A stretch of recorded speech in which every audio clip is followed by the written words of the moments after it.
Pour quiconque gère une flotte ou dirige une entreprise en 2026, les règles du jeu ont radicalement changé. Aujourd'hui, un utilitaire à l'arrêt, ce n'est plus juste un petit problème. Non, c'est une menace directe pour le chiffre d'affaires. On va voir ensemble comment les entreprises les plus performantes ont adopté une stratégie bien précise autour du moteur pour transformer ce qui était un centre de coût en un véritable avantage concurrentiel. On commence avec ce chiffre, 95%. C'est devenu le nouvel objectif, le standard à atteindre pour les flottes qui veulent vraiment performer. Il s'agit de la disponibilité des véhicules. Et ce n'est pas juste un chiffre en l'air, c'est une condition de survie économique.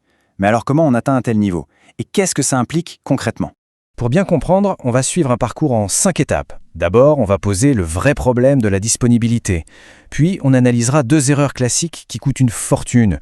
Ensuite, on verra le changement de mentalité qui fait toute la différence. On découvrira l'outil qui rend tout ça possible. Et enfin, on dessinera le portrait robot d'une flotte qui gagne en 2026. Allez, on attaque avec le cœur du sujet. La disponibilité des véhicules, ce n'est plus juste une affaire de mécaniciens. C'est devenu un indicateur stratégique aussi important que la trésorerie ou la marge commerciale. Ce qui a changé, c'est la pression ambiante. Les plannings sont à flux tendu. Les pénalités de retard tombent beaucoup plus facilement et les clients, ils sont beaucoup moins patients. Dans ce contexte, les coûts d'une immobilisation, même courte, ne sont plus absorbables comme avant. Un seul utilitaire sur le bas-côté et c'est toute une équipe qui peut être bloquée. L'effet domino est dévastateur. Alors, ces 95%, ça veut dire quoi en clair? Ça veut dire pas plus de 18 jours d'arrêt par véhicule sur toute une année. Et ça inclut tout, les pannes, la maintenance, les remplacements, tout. Si on dépasse ce seuil, la rentabilité du véhicule s'écroule. Et ce niveau de performance, croyez-moi, ça ne s'atteint ni par hasard, ni avec de la chance. Justement, pour y arriver, la première chose à faire, c'est d'arrêter de faire ce qui ne marche plus. Il y a 2 approches, 2 réflexes traditionnels qui sont devenus de vraies impasses financières et opérationnelles. D'un côté, on a la logique de la panne, la fameuse stratégie du « on verra bien quand ça casse ». Le résultat, des arrêts interminables, des coûts qui s'envolent et des décisions prises dans la panique. C'est la recette du chaos, purement et simplement. Et de l'autre côté, on a ce que j'appelle l'illusion du neuf. Acheter un moteur neuf chez le constructeur, c'est bloquer entre 15 000 et 20 000 euros de capital, par véhicule. Ça plombe la trésorerie, s'enlève toute agilité et ça fait exploser le coût total de possession. Face à ces 2 voies sans issue, les flottes les plus performantes ont fait un virage à 180 degrés. Elles ont opéré une véritable bascule dans leur manière de penser. Et voilà, la phrase qui change tout est là. Les entreprises qui gagnent ne réparent plus, elles anticipent. On ne parle plus seulement de mécanique, on parle de stratégie. On passe d'un mode où on subit les pannes à un mode où on pilote l'entretien. Anticiper, ça peut sembler complexe, mais en fait, ça tient en 3 étapes logiques. 1. On identifie les véhicules à risque. On surveille les signaux faibles, comme un kilométrage élevé, une consommation d'huile qui augmente. 2. On prend la décision d'intervenir avant que le moteur ne lâche. Et 3. On planifie cette immobilisation pour qu'elle ait le moins d'impact possible sur l'activité. Un arrêt planifié coûtera toujours moins cher qu'une panne subie en plein chantier. Bien sûr, pour que cette stratégie d'anticipation soit viable et rentable, il faut un outil adapté.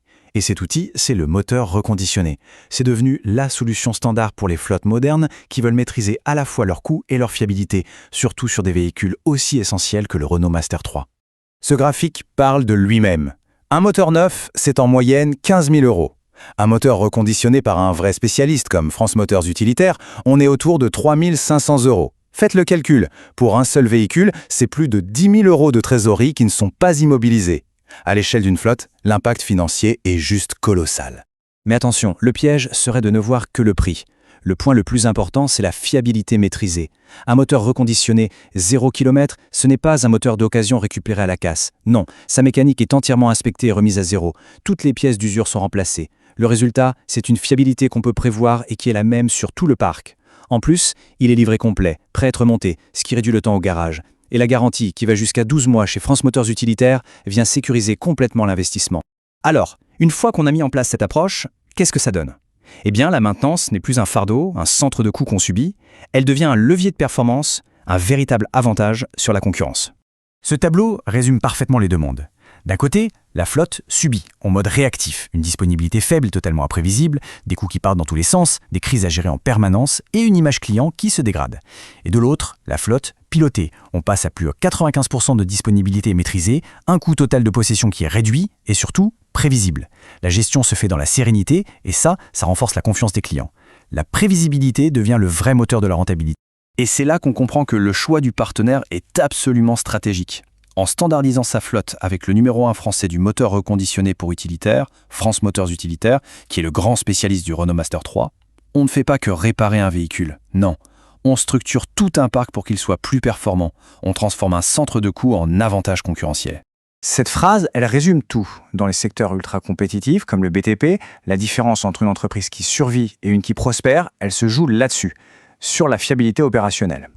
Tomber moins en panne, ça veut dire tenir ses délais, sécuriser ses marges et se bâtir une réputation au béton. On va terminer avec une question à se poser. Face à cette nouvelle réalité de 2026, est-ce que la stratégie de maintenance actuelle est juste là pour survivre aux imprévus ou est-ce un vrai moteur de croissance, pensé et conçu pour aller chercher des parts de marché? La réponse pourrait bien définir l'avenir de l'activité. Merci d'avoir suivi cette analyse.